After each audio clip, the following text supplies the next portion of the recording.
What's up, everybody? Ben Rez here for Chopper. Good morning. Happy Saturday. Great day of sports. Cannot wait to get into it. It's October 19th. It's almost Halloween. All that's good stuff. Hope everybody's doing well, but it's time to put a bet on the board. We've got about a couple hundred to choose from between all the sports today, and that's why I'm so glad that you're here at Odd Chopper, because we're breaking down all of it from college football, NFL, MLB playoffs, NBA will be here next week, NHL. If you like what you see, you enjoy content, you enjoy this type of stuff, hit the like button, subscribe to the channel yesterday.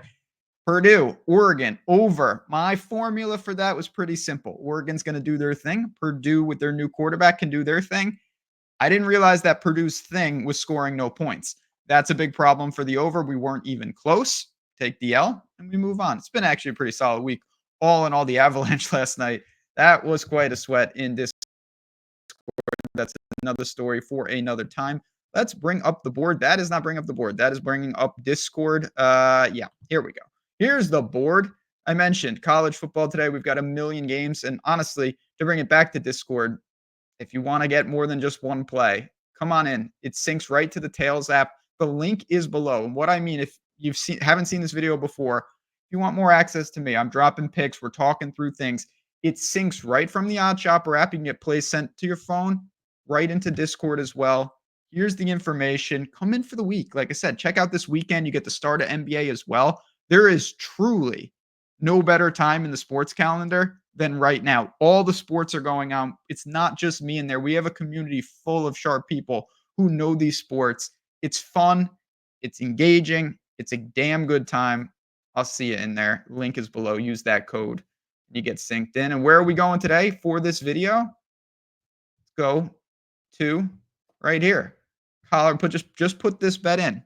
Colorado plus 2.5 at minus 110. Good news is, obviously, I still think there's value here. Bad news is I missed better numbers. I have to take the L there. Should have jumped on this earlier in the week. I didn't. I was waiting for Travis Hunter, and now we got that word that he's going to play, but we're paying for it. No doubt about it.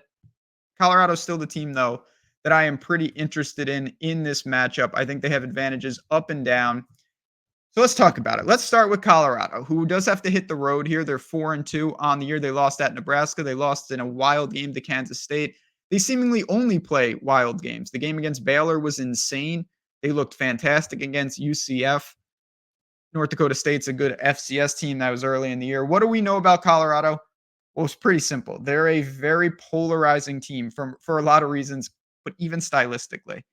They do not run the ball. They're basically dead last in all rushing categories. So they throw crazy often with Sanders and his weapons. And that's what they do. Now, they have a fatal flaw. They can't protect him. So you have to keep him upright. If you give him time and you don't generate a pass rush, they can do really, really good stuff. If not, kind of a problem. And I think where I've fallen with Colorado is against those teams, you short them, and against the rest, you buy. Because that's kind of where I'm at right now. I'm buying in this matchup. Why? Because Arizona is not the team. They're 3-3. They lost to Kansas State. They got crushed. They just got crushed by BYU, and they lost at home to Texas Tech. They beat Utah, they beat New Mexico, and they beat Northern Arizona. Not much to say there. Their quarterback, Fafita, I think, is taking a step back. He's turning the ball over at an alarming rate. He's got an alpha on the outside of McMillan. They're going to get him the ball at all costs. But as we've talked about over on Betting You, if you've watched our college football podcast, you take away him or even limit him, they don't have another offense. That is the offense for Arizona. And I don't think that that's really going to change. So I look at this team. I'm not overly afraid of what they can do. And then to really drill it down into simplistic form, Arizona has no pass rush. So the weakest part of Colorado, Arizona's not really exploiting. They're 98th in sack percentage. I do not believe that they're going to do anything there. They don't have a great running game. Arizona's just not that good. And stylistically, Colorado sets up nicely here. I don't think they should be underdog. Obviously, if you could find a 3 at reasonable juice, you want that.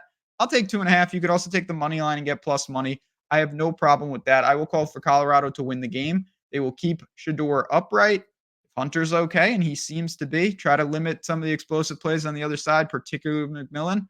We'll call it a day. Give me Colorado Buffaloes plus 2.5 tonight. This afternoon, I should say. 4 o'clock kick Eastern. If you have any questions about anything, again, at Jazz, Raz, Bets, all sorts of games. Check your accounts. You probably have boosts no matter where you're playing from Bet365. Link is below to FanDuel, to DraftKings, to whatever. Make sure you use those boosts. And if you're wondering how, again, hop in Discord. We'll be talking about it. Best ways to do it. Try to maximize that EV because it's a great day of betting. Hopefully, Colorado is just a small portion of what's a winning portfolio. So for me, for the Buffaloes, and for all of you guys, just have a safe, fun, profitable Saturday. I'll see you tomorrow for a little NFL.